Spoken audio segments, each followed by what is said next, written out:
I sort of feel like, I was always like a weed growing in a very, very tailored garden. The thing that really was a central experience was when I was 10 years old. I went to summer camp in Maine. I didn't know how to swim. I learned how to swim. I learned how to swim really well, and learned how to go fishing. We'd go out in rowboats and fish and catch things. That, I think, was really central in triggering me to always wanting to follow opportunities to go off on weird adventures in the woods or in the mountains or in the rivers or the seashore, to go places and just do stuff. Life to me has been a kind of a long series of trying to figure things out, how to make something, how to do something, how to learn something, and so that always became a habit, I think, at a very early age. And I think that's the way a lot of engineering is done.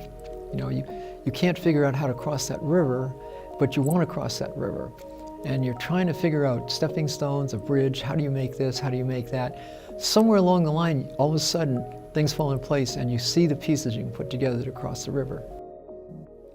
It wasn't until I was a bit into my studies at MIT that I realized I'd actually missed my calling there, because I really ended up there getting infected with the emerging surge of paradigm-shifting knowledge that had come out of the rad lab at MIT. It was being injected in the electrical engineering courses there, to where you didn't just learn traditional circuit theory, but you also got infected with the basics of pulse and digital circuitry, right as it was sort of being rushed out of the lab and being codified into engineering courses.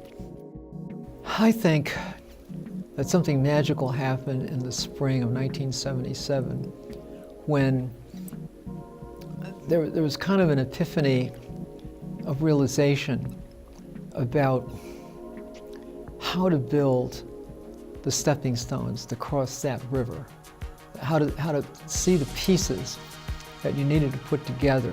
So it was a really exciting time, and it happened pretty quickly. All of a sudden, there was a way to connect simplification of abstraction levels with scaling of fabrication technology. In the spring of 1978, a really amazing opportunity presented itself. Bert Sutherland had been on the visiting committee, EECS department at MIT.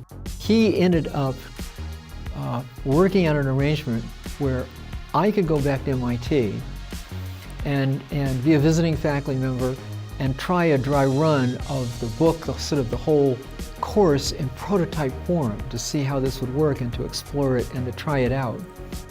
If you walked around EECS departments, you can almost spot it from the end of a corridor or from a lobby looking up. You would see where it was happening, and that would be where the VLSI gang had got some territory, and they put their totems on the walls, which would be these big check plots, because the thing people did was amaze their peers, whether they're students or faculty, with these giant check plots they could produce that showed every transistor and every wire in their designs.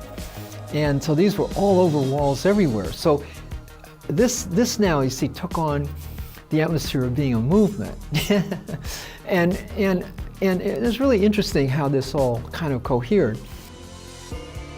A lot of what I've done is just playful adventuring, but having been stimulated with sort of an unusual collection of sort of basis points, of points of view about what people can do and so forth. And in a way, it's never about the things. It's about the ideas that get in motion in groups of people, ideas on how to make things.